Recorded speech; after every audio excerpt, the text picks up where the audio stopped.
Ang Pilipinas ngayon! Narito na ang pinakamainit na mga balita na nakalap sa bawat sulok ng bansa. Ihahatid sa bawat Pilipino saan man kayo sa mundo. Ang Pilipinas ngayon! Pakinggan ang bawat kaganapan sa bawat lalawigan. Ito ang Pilipinas ngayon!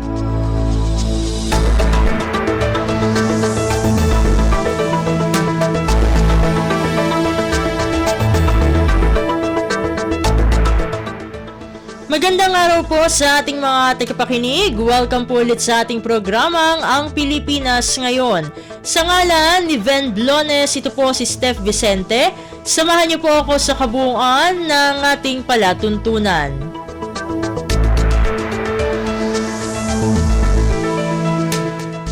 Tulad ng dati, mapakikinggan po ang ulat ng ating mga kapatid na himpilan sa probinsya, ang ating mga segmentong balitang negosyo at kalakalan, balitang sports at balitang artista, maging ang ilan sa mga pangunahing balita mula dito sa ating bansa. Yan po sa kabuuan ng ating palatuntunan, ang Pilipinas ngayon. Mga kaganapan sa Kamaynilaan at mga kalapit na lalawigan dito sa Ang Pilipinas Ngayon.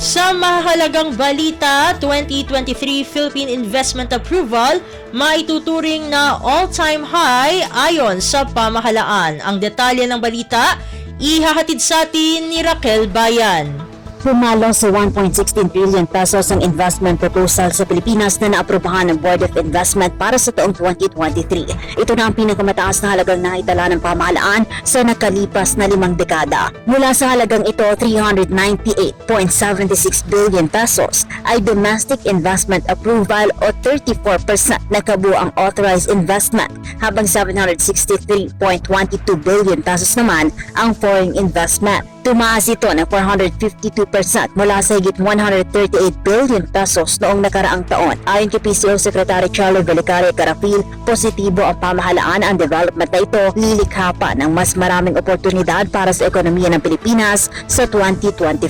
Sa kasalukuyan, nasa 350 billion pesos pa na halaga ng proyekto ang ina-assess ng gobyerno na magiging bahagi ng deliberasyon ng Board of Investment sa ika-28 ng Disyembre kung makakatalima sa mga requirement. Mula sa Malacanang, ito si Raquel Bayan para sa Radyo Pilipinas. Kumpleto, detalyadong balitaan, di papahuli sa mahahalagang kaganapan. Kamustahin ang inang bayan, ang Pilipinas ngayon.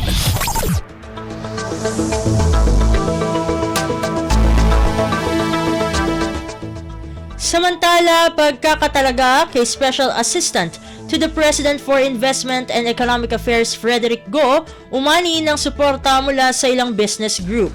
Ang kabuang ulat ihahatid sa atin ni Melanie Valdos Reyes. Nagpahayag ng suporta ang iba't ibang business groups at government official kay Special Assistant to the President for Investment and Economic Affairs Frederick Go sa kanyang tungkulin upang maisakatuparan ng naisin ni Pangulong Ferdinand Marcos Jr. na gawing investment hub ang Pilipinas. Ayon kay Philippine Chamber of Commerce and Industry, PCCI President George Barcelon, si Go ay isang well-seasoned businessman at ang kanyang mindset ay nakatuon sa ikabubuti ng business sector. Ayon naman kay Anti-Red Tape Authority o ARTA Secretary Ernesto Perez, inaasahan na sa pamamagitan ng kanyang posisyon, mapapabilis ang pagpapatupad ng reforma upang bigyan daan ang ease of doing business sa bansa. Umaasa naman si American Chamber of Commerce of the Philippines Executive Director Eb Hincliffe na ang appointment ni Go ang siyang mag-aalis ng mga balakid sa pamumuhunan sa bansa at malaking tulong sa economic cluster ng gobyerno. Dagdag naman ni Foreign Buyers Association of the Philippines President Robert Yang, ang karanasan ng bagong talaga opisyal mula sa pribadong sektor ang siyang magtutukoy ng mga issues na kinaharap ng bawat industriya. Melanie Valdos Reyes para sa Radyo Pilipinas. Pasada ng mga balita mula sa Pilipinas para sa mga Pilipino saan man sa mundo. Ang Pilipinas ngayon!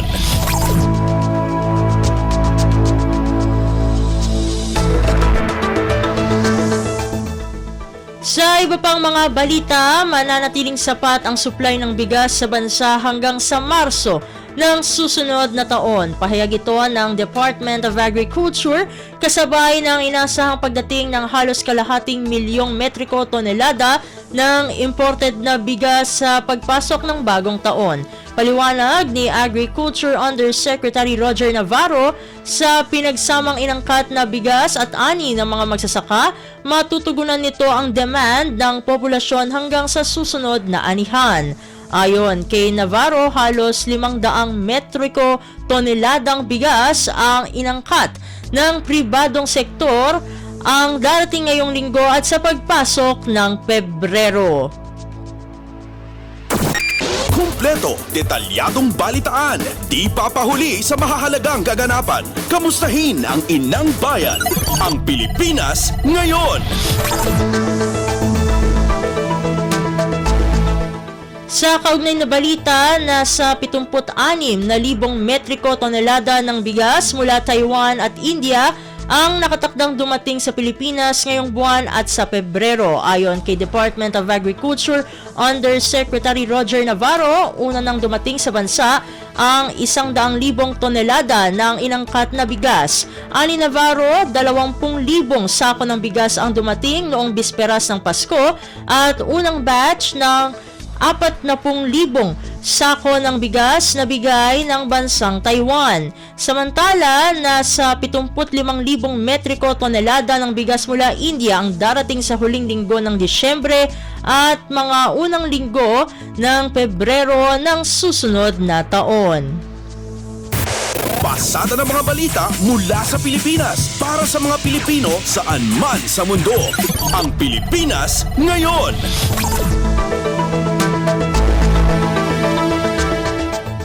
Sa iba pang mga balita, AFP Chief General Bronner kabilang sa Gawad Pilipino Awardees para sa taon. Ang detalye ng balita, ihahatid sa atin ni Leo Sarne. Pinarangalan si Armed Forces of the Philippines o AFP Chief of Staff General Romeo Bronner Jr. bilang isa sa Heroes of the Year awardee sa 2023 Gawad Pilipino Awards. Tinanggap ni General Bronner ang parangal mula kay Gawad Pilipino founder Dr. Danilo Mangahas sa seremonya sa Camp Aguinaldo kahapon. Ang parangal ay pinagkaloob kay General Bronner bilang pagkilala sa kanyang natatanging katapangan at pagmamahal at pagseserbisyo sa bayan at mamamayan. Sa kanyang mensahe, sinabi ni General Bronner na isang malaking karangalan na mapabilang sa mga Gawad Pilipino Awardee. Ang Gawad Pilipino Award ay kumikilala sa mga natatanging individual na nagpamalas ng excellence, passion and work ethic na malaking epekto sa kultura, tradisyon at lipunang Pilipino. Mula sa AFP, to si Leo Sarne para sa Radyo Pilipinas.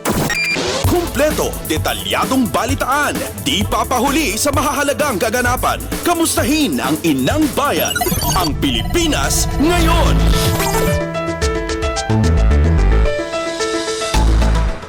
Samantala, inabisuhan ng Bureau of Fire Protection ang publiko na maghanda ng balde ng tubig at fire extinguisher sa bisperas ng bagong taon para mabilis na maapula ang sunog bago ito kumalat.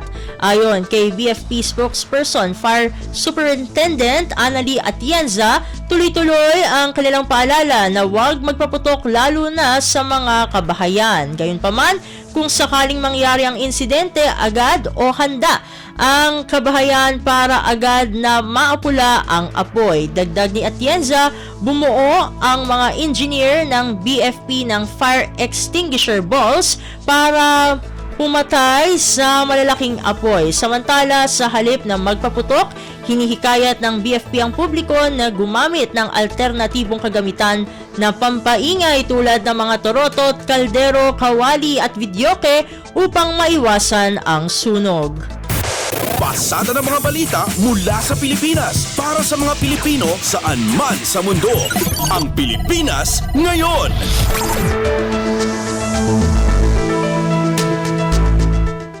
Sa kaugnay na balita, ban toxics na nawagan sa Philippine National Police at mga lokal na pamahalaan na paigtingin ang hakbang kontra iligal na paputok. Ang kabuuang ulat, Ihahatid naman sa atin ni Mary Ann Bastasa. Ilang araw bago ang pagsalubong ng bagong taon ay umapila ang Toxic Watchdog Group na Ban-Toxic sa Philippine National Police at sa mga LGU na agad ng tugunan at talamak na bentahan ng mga ilegal na paputok sa merkado. Sa ikinasang monitor ng Ban-Toxic sa Tabora at sa De Santos Street sa Divisoria na tukoy na marami pa rin na mabibiling ilegal na paputok, kabilang na ang Atomic Piccolo Special Plapla, Whistle Bombs, Bawang 5-star at meron ding dugong. Ayon kay Tony Dizon, Toxics campaigner ng Ban-Toxic, kailangan na mahigpit na on-site monitoring ng PNP at ng LGUs nang makumpiska ang mga ibinibentang illegal na puputok. Punto nito, ang patuloy na pagbebenta ng mga illegal na puputok ay sadyang nakakabahala at nakakatakot, lalo na kung ito ay mapasakamay ng publiko pati na ng mga kabataan. Hindi lang rin anya ito peligroso sa kalusugan kundi maging sa kalikasan. Una nang nagpahayag ng suporta ang Ban-Toxic sa itinutulak ni DLG Secretary Benhur Abalos na total ban ng paputok sa buong bansa.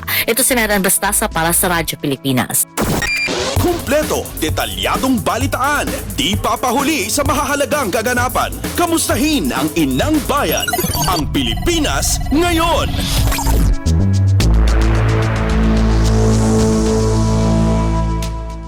Sa balitang Senado, kautusan tungkol sa total ban ng mga paputok, binigyang diin ni Senadora Amy Marcos. Ang detalye ng balita, ihahatid sa atin ni Nympha Asuncion. Nanawagan si Senadora Amy Marcos para sa patuloy na pagpapatupad ng Executive Order 28 na pinalabas si dating Pangulong Rodrigo Duterte tungkol sa pagbabawal ng paggamit ng mga paputok. Ayon kay Marcos, obligado ang kasalukuyang administrasyon na ipatupad ang dating EO. Pinunto ng Senadora na sa ilalim ng Administrative Code, ang mga Executive Order ay mga utos ng Pangulo na itinuturing na permanente. Giniit rin ng Senadora na may magandang dahilan para ipatupad ang naturang kautusan. Anya, ang maling paggamit ng mga paputok ay kayang gawing isang medical emergency o trahedya ang isang selebrasyon. Dapat anyang salubungin natin ang bagong taon ng kumpleto ang ating mga daliri, paa at buhay. Ito si Nympha Asuncion para sa Radyo Pilipinas. Pasada ng mga balita mula sa Pilipinas para sa mga Pilipino saan man sa mundo. Ang Pilipinas ngayon.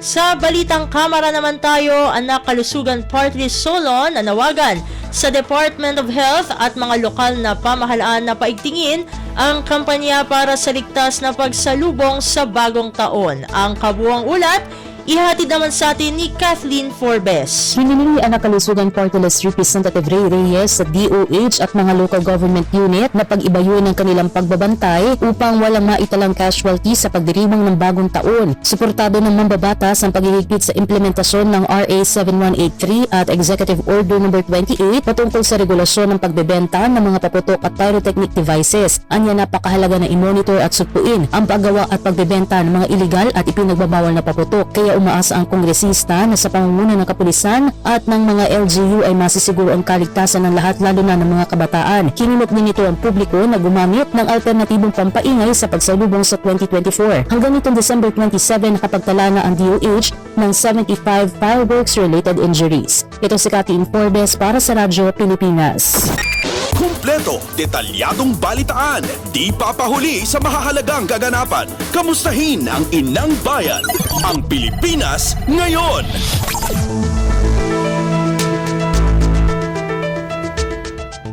Balita pa rin ukol sa paparating na selebrasyon ng bagong taon na huli ng mga pulis ang pagbebenta ng mga iligal na paputok sa Bocaue, Bulacan. Nadiskubre ng PNP PRO3 ang isang tindahan na nagbebenta ng iligal na paputok na may pangalang Bin Laden, Coke in Can, Plapla at Goodbye COVID.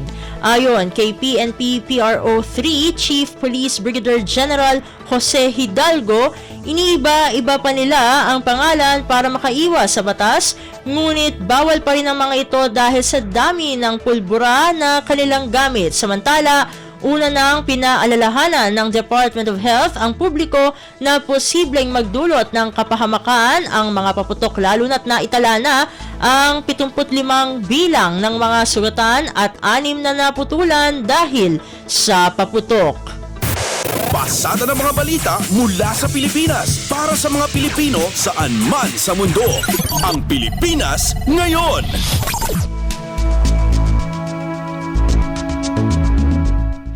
Sa iba pang mga balita, kinukonsidera ng Quiapo Church na ibalik ang dating tradisyonal na selebrasyon ng pista ng itim na Nazareno sa susunod na taon. Ayon kay Father Hans Magdurulang, tagapagsalita ng Quiapo Church, kabilang narito ang paglalagay sa itim na Nazareno sa glass case. Paliwanag ni Father Magdurulang, hindi ito pagbabago kundi panunumbalik sa dati ng nakagawiang paraan ng pagdiriwang ng traslasyon.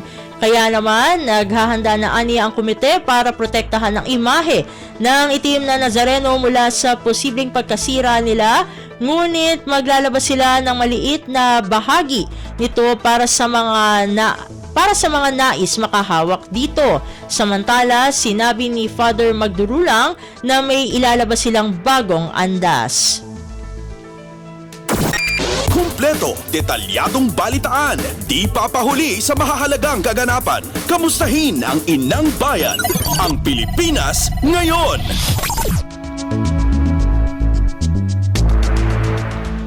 Samantala, target ng Commission on Higher Education o CHED na magbukas ng karagdagang 5 medical school sa susunod na taon. Ayon kay CHED Chairperson Prospero de Vera III, mag-aalok ito ng libreng medical program sa mga mahihirap na estudyanteng Pinoy. Sinabi ni De Vera na layunin ng CHED na makapagtapos sa mga world-class doctor at nurse sa pamagitan ng pagtatayo ng maraming medical school sa buong bansa. Nais din ng CHED aniya na maraming doktor na makapagsisilbi sa mga underserved areas bilang return service. Ani De Vega, nakikipag-ugnay na sila sa mga pribadong institusyon na may medical programs para maipasok ang scholarship para sa mga kwalipikadong estudyante. Pasada ng mga balita mula sa Pilipinas para sa mga Pilipino saan man sa mundo. Ang Pilipinas ngayon.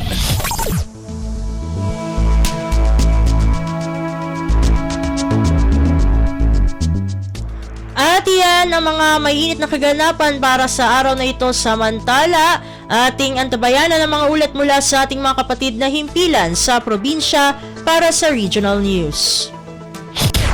Balita mula sa lalawigan sa bawat rehiyon ng ating bayan. Dito sa Ang Pilipinas Ngayon.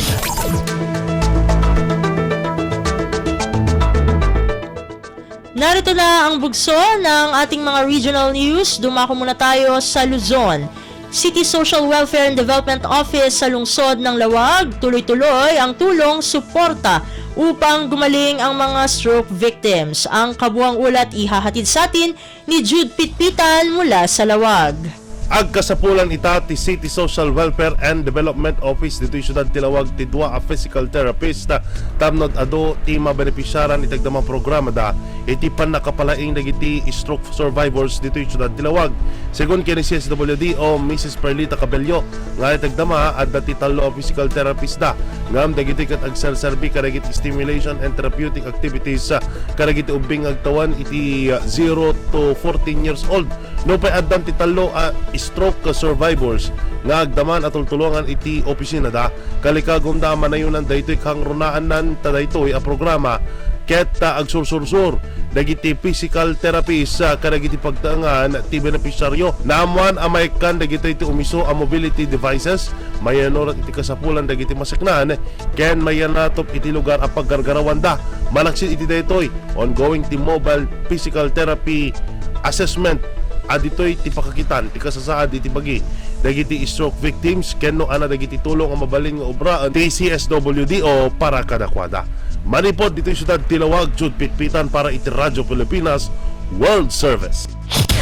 Balita mula sa lalawigan sa bawat rehiyon ng ating bayan. Dito sa Ang Pilipinas Ngayon.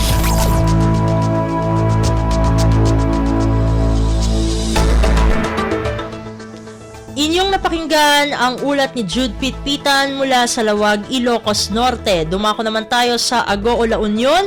Mga kabataang Muslim sa San Fernando City, La Union nakatanggap ng regalo mula sa pulisya. Ang detalye ng balita, ihahatid naman sa atin ni Glenda Sarak. Nangipaay iti regalo ti San Fernando City Police Station ken the Philippine Army Finance Center Producers Integrated Cooperative no Pacific kari ito ubing nga agindag iti Namtutan Muslim Village, Barangay Namtutan, San Fernando City, La Union, Idikalman, Disyembre 27. Indaulwan daytoy the Police Lieutenant Colonel Fernando Acain Jr., Chief of Police, kini Mr. Ernesto de la Cruz, Assistant PSO Manager ti Pacific. Nakaawat ni iti estudyante manipod kinder gingat grade 12 iti learners kit, ang naglaon iti papel, notebook, lapis, ballpen, crayola, ken plastic folder. Siraragsak pa'y ang nakipasat na ito binga Muslim karigiti pa'y ayam nga inorganisar ti San Fernando PNP ken ti Pacific ken kalpasan nakat na ikandag ito iti taraon ken mainom. Sigon ken ni Police Lieutenant Colonel Acain, may saray ito'y awagas tapno may parik nati parang isakit karigiti ubing kanaganak anyaman ti pamati. Manipod RP Ago, Glenda Bakungan, Sarak para iti Radyo Pilipinas World Service. Balita mula sa lalawigan sa bawat rehiyon ng ating bayan. Dito sa Ang Pilipinas Ngayon.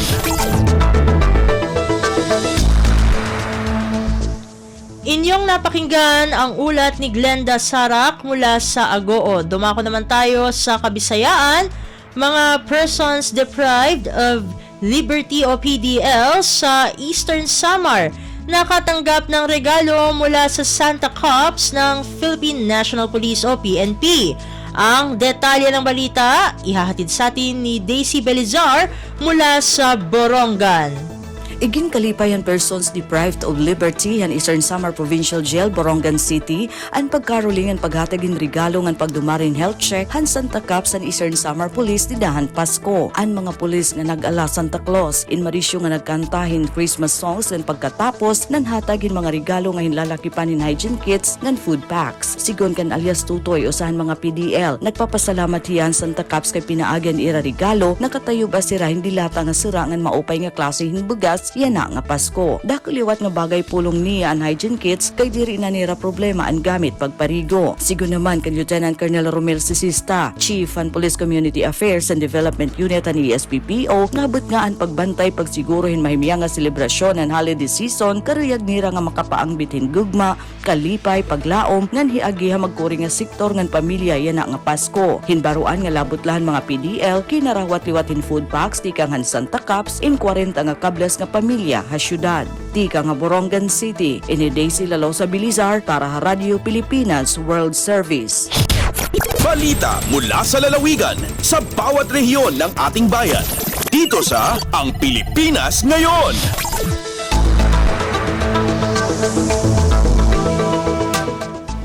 Inyong napakinggan ang ulat ni Daisy Belizar mula sa Borongan. Narito naman ang balita mula sa Sogod. Mga kabataan, senior citizens, PWD sa DSWD Centers and Residential Care Facility sa Rehiyon 8 masayang sinalubong ang Pasko. Pakinggan ang buong ulat na ihahatid naman sa atin ni Jevic Epis. Malipayon nga gihandom o gisaulog ang Pasko sa mga pamilya o individual nga kasamtangang nagpuyo sa upat ka DSWD Center and Residential Care Facility kon CRCF sa Rehiyon 8 niadtong Disyembre 25, 2023. Subay kini sa direktiba ni Secretary Rex Gatchalian, gipaunahan ni DSWD Region 8 Director Grace Subong og mga center heads ang selebrasyon isip kabahin sa mapuslanong serbisyo sa DSWD ngadto sa mga huyang nga sektor, ilabi na ni adtong ubos sa proteksyon sa CRCF. Ang makalingaw nga mga party, gift giving, mga dula o pagpasudayag sa mga talento mao'y naghatag og kasadya sa malipayong selebrasyon. Ang mga center o ang CRCF mao ang programa sa DSWD nga nagsilbing luwas nga pinuy-anan sa mga huyang o kabos nga kamatanunan, kababayenan, senior citizen, persons with disability o PWD o guban pang individual o pamilya nga nag-antos sa krisis. Balita gikan sa Sugod, Southern Leyte, Jevic Epis para sa Radio Pilipinas World Service. Balita mula sa lalawigan sa bawat rehiyon ng ating bayan. Dito sa Ang Pilipinas Ngayon.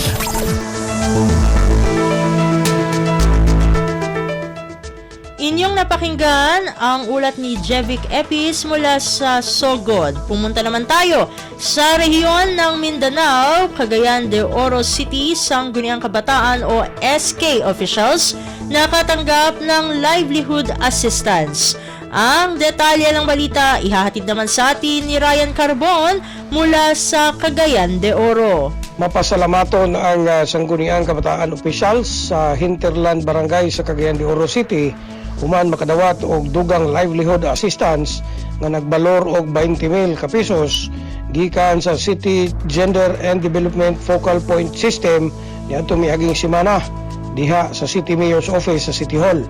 Mismo si City GAD Focal Person Sheila Lumbatan uban ni GAD FPS Project Development Officer Remy Labiano ang nag-award kanila. Ang mga barangay nga midawat gilangkuban sa Barangay Indahag, Tuburan, San Simon, Mambuaya ug Tinagpuluan. Kahinumduman nga una nang gitunulan sa dugang livelihood assistance sa City GAD Focal Point System ang usa ka grupos mga kababayenhan ni adtong Disyembre 20. Gikan sa Cagayan de Oro City, Ryan Carbon para sa Radyo Pilipinas World Service. Balita mula sa lalawigan sa bawat rehiyon ng ating bayan. Dito sa Ang Pilipinas Ngayon.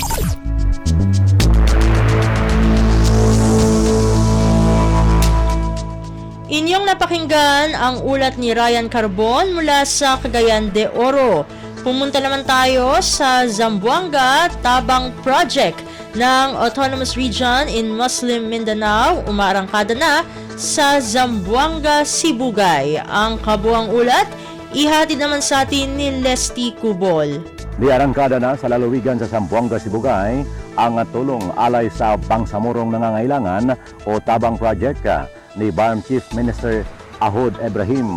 Pinipinagi sa gihimong pagpakapod-apod og mga food packs ug bugas sa pangagamahan ng Bangsamoro Autonomous Region in Muslim Mindanao o BARM sa mga komunidad sa lungsod sa Malangas sa lalawigan sa Zamboanga, Sibugay. Sumala sa Bangsamoro Information Office ang mga resipiyente sa mga food packs ug sinakong bugas mao ang mga residente sa Malangas o kasigbit nga mga lugar nga mga sakop sa Moro Islamic Liberation Front o MILF o mga residenteng non-Moro. Ang distribusyon sa mga pagkaon gitunong sa gipahigayong dialog nga gihimo sa mga opisyal sa BARM. Ang maong kalihukan may kalabutan sa tinguhan ni Chief Minister Ibrahim sa pakigalayon sa mga miyembro sa Bangsamoro Transition Authority o BTA nga mapatuman ang regional commitment sa BARM nga tabangan ang mga timawang katawhan diha sa mga komunidad. Hugot usab nga gipasalamatan ni Malangas Mayor Marcelo Baquial Jr. ang pangagamahanan sa BARM ug ang BTA Parliament gumikan sa suporta ug serbisyo nga ilang gitunol sa katawhan sa Malangas. Gikan diri sa Radyo Pilipinas Zamboanga, kini Celeste Cubol para sa Radyo Pilipinas World Service. Balita mula sa lalawigan sa bawat rehiyon ng ating bayan. Dito sa Ang Pilipinas Ngayon.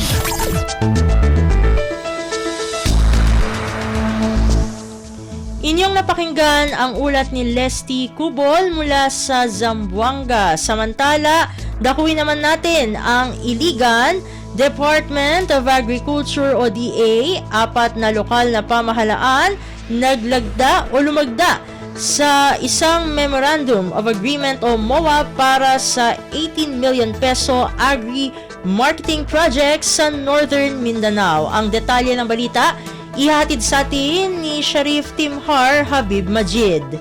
Mipirma og Memorandum of Agreement o MOA ang Department of Agriculture Region 10 ug upat ka local government units o LGUs alang sa 18 million pesos nga agricultural marketing project sa Northern Mindanao. Ubos kini sa Kadiwa Financial Grant Assistance o KFGA, diin ang nakbayan sa Hingoog, Iligan ug probinsya sa Lanao del Norte nakadawat og 4 million pesos alang sa mga agricultural hauling trucks. Samtang ang lungsod sa Opol Misamis Oriental nakadawat og 5 million pesos alang sa katukuran sa usa ka trading post. Matod ni DA10 Regional Executive Director Carlene Collado, kabahin kini sa ilang tumong nga matabangan ang mga stakeholders nga makatukod og sustainable food supply chain aron masiguro nga ana basic food needs sa tanang panahon. Ang maong grant usa ka mekanismo aron ang LGUs makamugna og stable nga food supply ug mamenusan ang pagkabalda sa basic food needs sa ilang tagsa-tagsa ka lokalidad. Gikan sa Radyo Pilipinas, iligan kini Sharif Timhar alang sa Radyo Pilipinas World Service. Balita mula sa lalawigan sa bawat rehiyon ng ating bayan. Dito sa Ang Pilipinas Ngayon.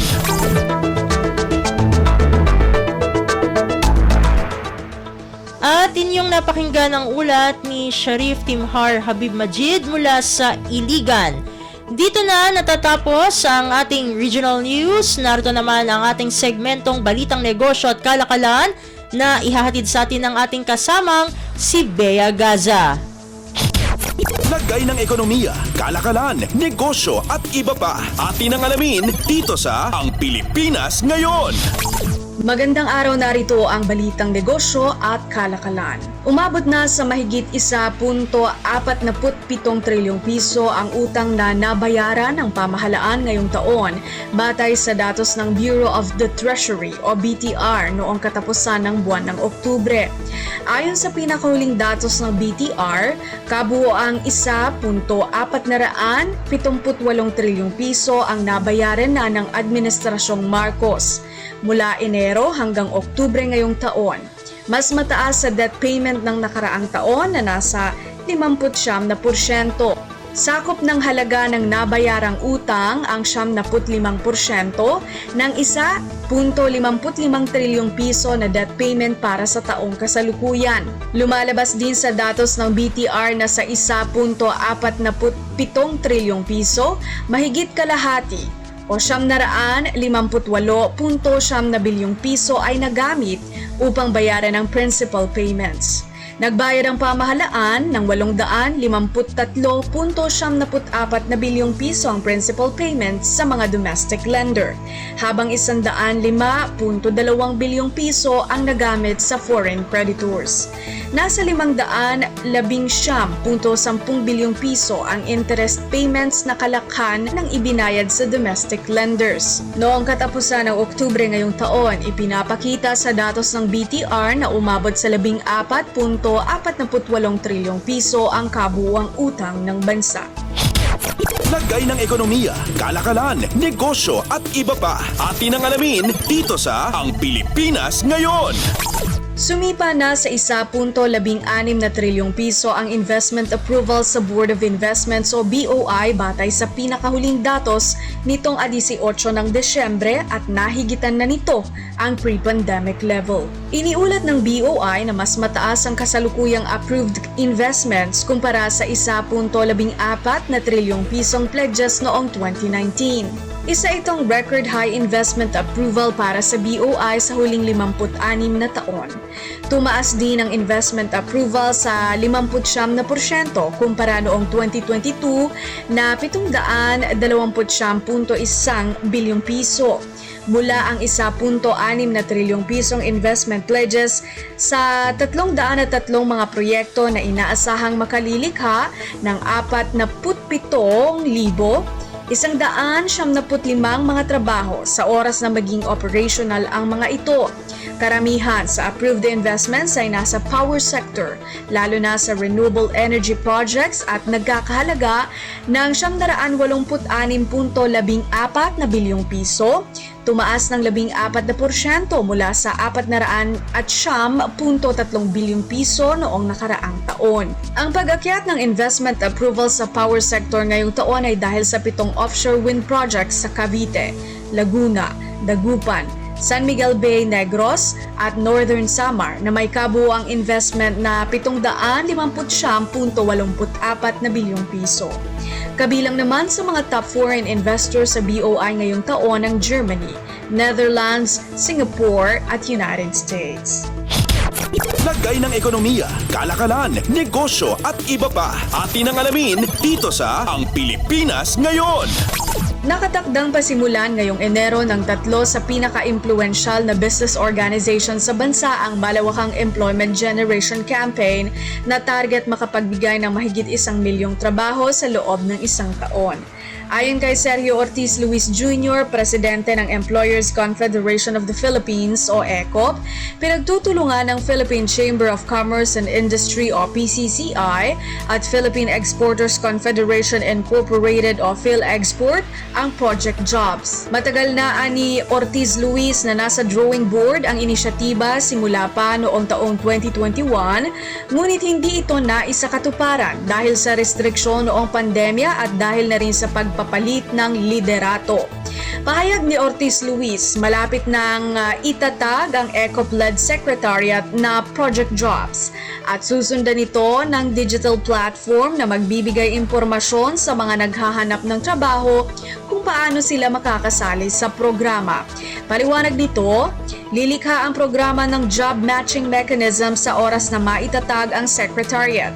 Mula rito, maglalatag ang mga kumpanya sa ilalim ng 3 business groups ng kani-kanyang rekisito sa larangan ng paggawa. Ang layunin anya ay hindi lamang upang lumikha ng trabaho para matulungan ang walang mga trabaho, kundi upang tiyakin na ring magkakaroon ng access ang mga member companies sa pinakakwalipikadong aplikante sa labor pool.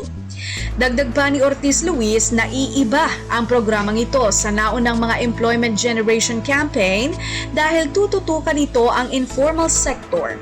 Base sa datos, tinatayang 86% ng workforce ng bansa ay mula sa informal sector. Nais nilang tapikin ang informal sector ani Ortiz Luis at bigyan ang mga ito ng pagkakataon na magkaroon ng job stability katulad ng iniaalok sa formal sector. Lagay ng ekonomiya, kalakalan, negosyo at iba pa. Atin ang alamin dito sa Ang Pilipinas Ngayon. At iyan ang ating balitang negosyo at kalakalan. Ito si Bea Gaza para sa Radyo Pilipinas World Service. Lagay ng ekonomiya, kalakalan, negosyo at iba pa. Atin ang alamin dito sa Ang Pilipinas Ngayon.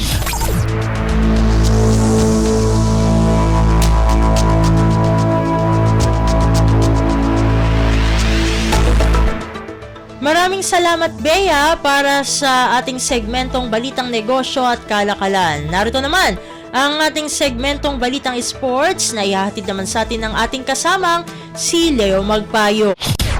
Updates at pinakahuling mga usapin sa mundo ng palakasan.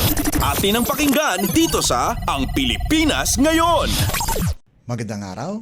Narito na po ang Sports Balita. Nagbigay pugay ang isa sa mga matalik na kaibigan ni Samboy Lim at kapwa PBA legend na si Alan Caidic sa burol ng yumao ng si Skywalker sa kapelya ng Colegio de San Juan de Letran. Kapwa si Caidic at Lim ay standout sa kani-kanilang mga eskwelahan noong 1980s. Namayagpag si Caidic sa University of the East Red Warriors habang si Lim ay ang pambato ng Letran Knights.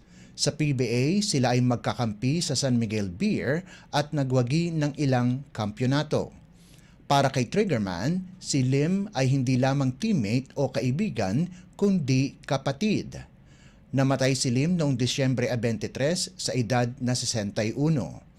Noong nakoma si Lim noong 2014 pagkatapos ma-heart attack, si Caidic ang isa sa kanyang mga kaibigan na madalas bumisita sa kanya at andun din si Triggerman sa kanyang tabi nang namaalam na si Skywalker. Ilan sa mga dating professional na players at teammate ni Lim na bumisita sa kanyang burol ay sina Jojo Lastimosa, Noli Locsin, James Yap, Ato Agustin, Olsen Racela, Coach Jong Wichiko at iba pa.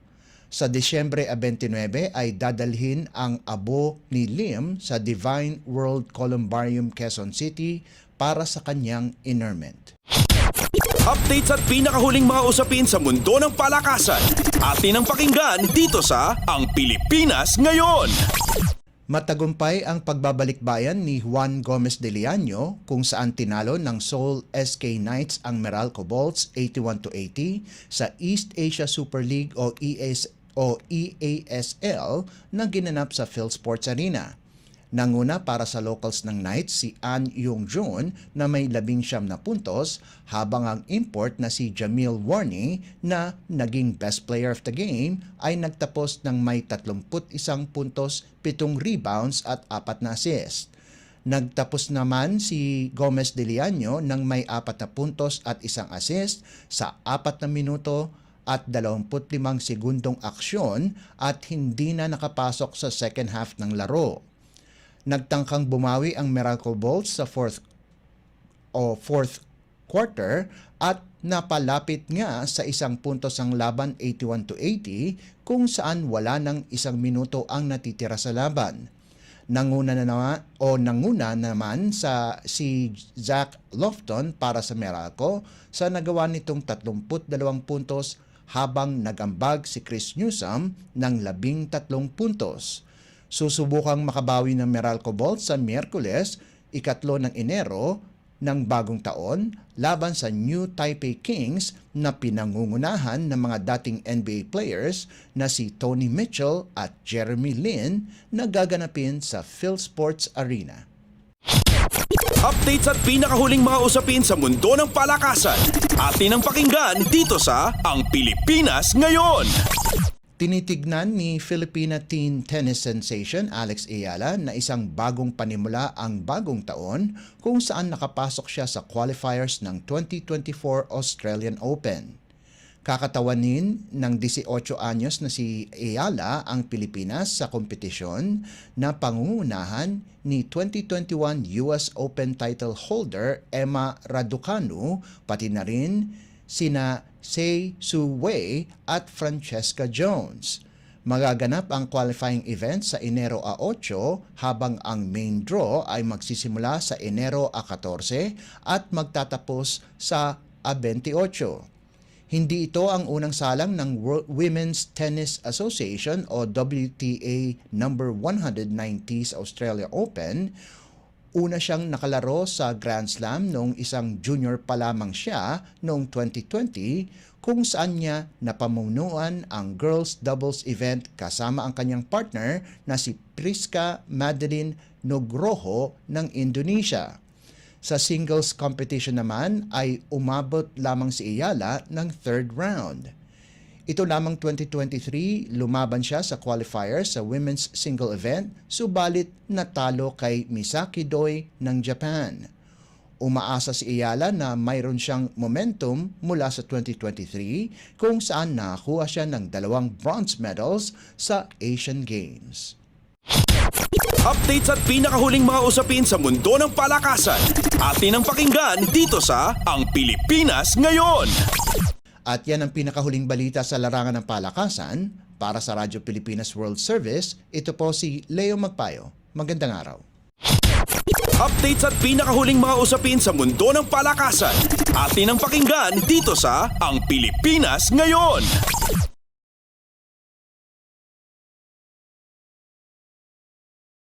Salamat Leo para sa ating segmentong Balitang Sports. Samantala, narito na ang mga latest chika sa ating segmentong Balitang Artista. Ang latest, ang hottest sa showbiz and entertainment. Heto na sa Ang Pilipinas Ngayon.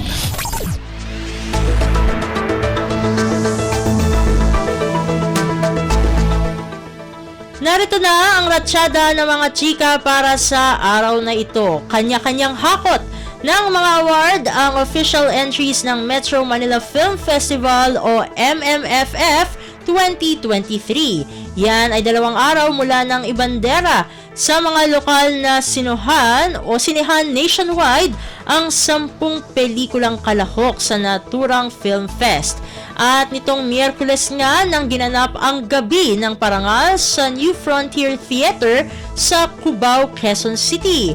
Big winner sa taong ito ang fantasy drama na Firefly na pinagbibidahan nina Alessandra De Rossi, Isabel Ortega, Miguel Tan Felix at ng child star na si Ewan Micael. Ayan. At kasama rin pala dyan, no, sa Firefly, ang rewind actor na si Dingdong Dantes. Ayan, talagang dumadalawang pelikula si Dingdong. At hindi lang si Dingdong ang dumadalawa, pati si Piolo Pascual. Kasi nandun na nga siya sa Gomburza, nandun pa siya sa Malyari, di ba? Talaga nga naman. At ilan lamang, no, sa mga nakuha, balik tayo sa Firefly, ilan lamang sa nakuha ng Firefly ay ang Best Picture at Best Screenplay Award. Samantala, ang may pinakamaraming tropeyo na nakuha sa gabi ng parangal ay ang historic biopic na Gomburza na may 7 parangal. Ayan. Siguro yung iba dyan, no, yung mga, lalo na yung mga nanood sa Pinoy Big Brother, madyoha ang itatawag sa Gomburza. Pero Gomburza po talaga sila. At ang sumunod dyan ay ang Malyari, of course, starring Papa P, Piolo Pascual na may 4 awards, at ang When I Met You in Tokyo na may 3 tropeyo. Ayan. At waging-wagi bilang Best Actress si Vilma Santos. Syempre, Ate V na yan, no? May aangal pa ba sa When I Met You in Tokyo, habang Best Actor naman itong si Cedric Juan para sa Gomburza. Ayan. Sa mga nagtatanong kung sino sa Gomburza itong si Cedric, siya si Father Jose Burgos. Ayan. At narito yung buong listahan, no? Medyo magre-recap tayo, mga kachismis, kung sino-sino ba yung mga nagwagi dito sa MMFF 2023. Sa mga hindi nakakaalam, ay 49th edition na ito ng MMFF. Ayan, Best Sound para sa Gomburza, Best Musical Score para sa Malyari, Best Original Theme Song ang Fingerlickin sa Becky and Badet, Best Visual Effects para sa Malyari, Best Production Design para sa Gomburza, Best Editing ang Kampon, Best Cinematography naman ang Gomburza. Ang nanalo naman ng Gender Sensitivity Award ay ang Becky and Badet. Ang nanalo naman, ang nagwagi, no, para sa Gatpuno Antonio Villegas Memorial Award, ang Gomburza. Ang nagwagi naman para sa FPJ Memorial Award for Excellence, ang pelikulang When I Met You in Tokyo. Best Screenplay naman ang Firefly. Best Director naman si Direk Pepe Diokno ng Gomburza. Best Supporting Actor naman si JC Santos ng Malyari. Best Supporting Actress si Miles Ocampo ng Family of Two. Best Actor, syempre tulad ng nabanggit natin kanina, si Cedric Juan para sa Gomburza. At Best Actress naman si Ate Vilma Santos para sa When I Met You in Tokyo. Ito naman para sa Best Picture, 4th Best Picture ang When I Met You in Tokyo, 3rd Best Picture ang Malyari, 2nd Best Picture ang Gomburza, at syempre Best Picture ang Firefly. Congratulations sa mga nagwagi sa gabi ng parangal ng 49th edition ng Metro Manila Film Festival. Sa kaugnay na chika, iyak naman ng iyak ang baguhang aktor na si Cedric Juan ng magwaging Best Actor sa naganap na Metro Manila Film Festival 2023 gabi ng parangal. Hindi inasahan ni Cedric na tatalunin niya ang mga bigatin at premyadong mga aktor na nakalaban niya sa nasabing category. Wagi si Cedric para sa naging performance niya sa historical film na Gomburza, hindi po madyoha, kung saan ginampanan niya ang role ni Father Jose Burgos na pinatay noong panahon ng mga Kastila. Ayan, balik tayo sa Philippine history, mga kachismis. Tinalbogan niya sa pagka-best actor. Ito, pakinggan nyo, mga kachika, no? Sina Christopher De Leon para sa When I Met You in Tokyo, Alden Richards para sa Family of Two, Piolo Pascual for Malyari, Ding Dong Dantes para sa Rewind at Derek Ramsey ng Kampon. Talaga nga naman bigatin kung bigatin ang mga tinalo at nilampaso nitong si Cedric. Hindi nga napigilan ni Cedric na maging emosyonal nang tanggapin niya ang kanyang tropeyo. Talagang napaiyak siya ng bonggang-bongga habang nagpapasalamat sa naging pagkapanalo niya. Sa simula ng kanyang acceptance speech ay pinakilala muna ang kanyang sarili sa audience, no, dahil kumbaga kung ikukumpara dun sa mga nabanggit natin na mga bigating aktor, ay siya yung kumbaga underdog, underrated, no? At hindi talaga kilala ng nakararami. Ito ang sabi ni Cedric, quote and quote, "Sorry po, magpapakilala lang po ako sa lahat. Marami sa inyo ang hindi nakakakilala sa akin. Ako po si Cedric Juan." Pinaalalahanan din niya ang sambayan ng Pilipino tungkol sa kasaysayan ng Pilipinas. Sabi nga ito, quote and quote, "Inaalay ko po itong parangal na ito para sa lahat ng Pilipinong hindi nakakuha ng tamang hustisya dahil 152 years ago, ganun po yung nangyari sa atin. Yan din po ang kwento ng tatlong padre na sana ay matuto tayo sa ating history, hindi dahil para baguhin ito, kundi para matuto. Maraming salamat po sa inyong lahat dahil sumugal po kayo sa akin, sa katulad ko na nagmamahal sa pag-arte. Maraming salamat, teatro." Ayan, kung atin pong matatanda, nabanggit niya ni Cedric sa kanyang speech na siya'y laking teatro. Ayan. Kumbaga, hindi na rin nakapagtataka kasi alam naman natin na sa teatro, one take lang yan, no? Kumbaga, naka-live talaga yan compared sa movies at sa TV series na kumbaga pwede take 1 hanggang take 10, 'di ba? Kumbaga sanay na talaga itong si Cedric.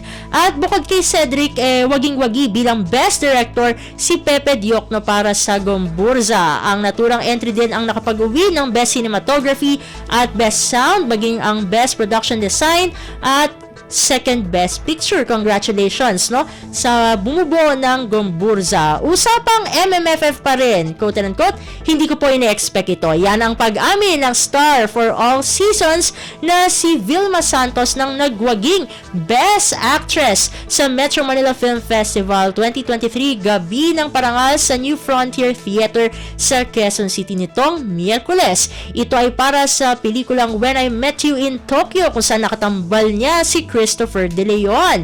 Tinalo niya nga, no, sa laban na yan sina Uge, Eugene Domingo ng Becky and Badette, Pokwang naman ng Becky and Badette. Nako, dumodoble tong dalawang ito, no? Talagang tandem sila sa nomination ng Best Actress. Bukod dyan ay nilampaso din ni Ate V, syempre ang megastar na si Sharon Cuneta, no, na bumida naman sa Family of Two, Beauty Gonzales ng Kampon, at syempre, no, ang GMA, no, ang kapuso primetime queen na si Marian Rivera na stumaring naman sa Rewind. At napayak din, no, ang award-winning veteran actress sa kanyang acceptance speech, kung saan sinabi niya na hindi daw niya ine-expect ang kanyang pagkapanalo, no. Sa galing at sa legacy ni Ate V, hindi pa rin niya ine-expect na mananalo siya. Grabe.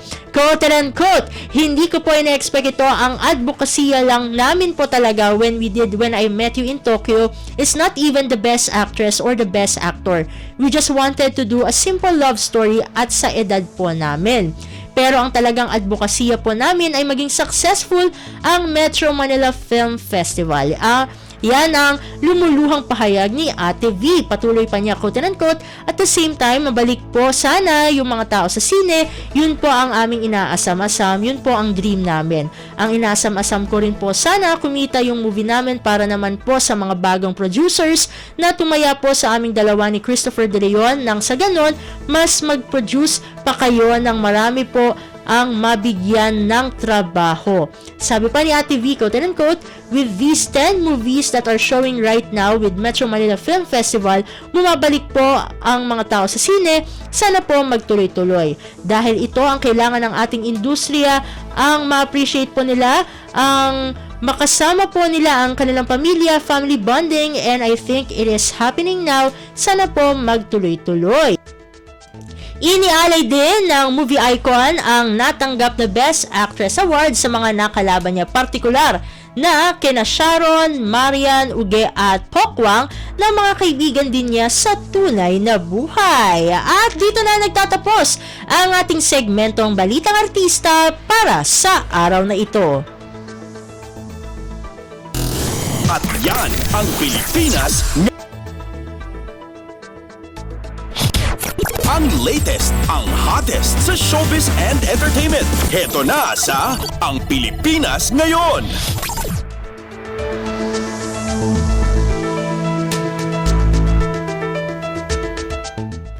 At yan po ang kabuuan ng ating programa para sa araw na ito. Samantala, magpapasalamat muna tayo sa ating mga nakasama sa ating transmitter site sa Tinang, sa studio. Kasama natin si Milo Jonella, Susan Aison at Anthony Pimentel. Maraming salamat din sa ating executive producer para sa araw na ito na si Jerome Toledo. Salamat din sa mga naghatid ng mga ulat mula sa Kamaynilaan at mga probinsya, pati na rin ang naghatid sa atin ng segmentong Balitang Negosyo at Kalakalan na si Bea Gaza at ng segmentong Balitang Sports na si Leo Magpayo. At syempre maraming salamat sa ating station manager na si Mr. Ray Sampang. Maraming salamat po hanggang sa susunod na edisyon ng ating palatuntunan. Huwag kalimutang mag-like, mag-follow at mag-subscribe na sa mga social media account o page ng Radyo Pilipinas World Service upang maging laging updated sa mga mahahalagang balita. Sa ngalan ni Ven Blones, ito po si Steph Vicente. Mabuhay po tayong mga Pilipino. At yan ang Pilipinas Ngayon. Muling samahan si Ven Blones sa parehong oras at alamin ang pinakahuling mga kaganapan at balita saan man kayo naroon. Ang Pilipinas Ngayon.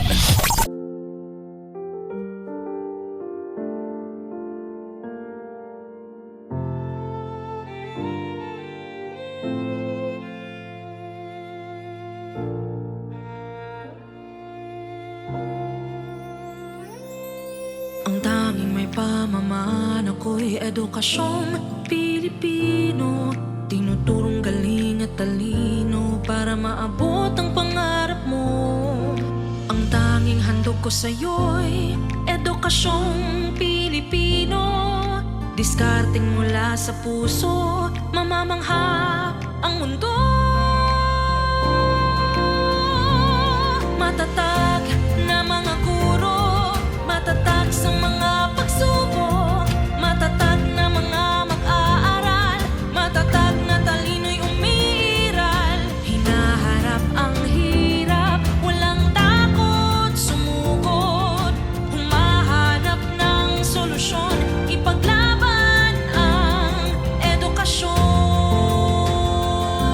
Kabataang Pilipino, Muslim o Kristiyano, lahat ng paniniwala, lahat ng katutubo, may kapansanan, iba man kasarian.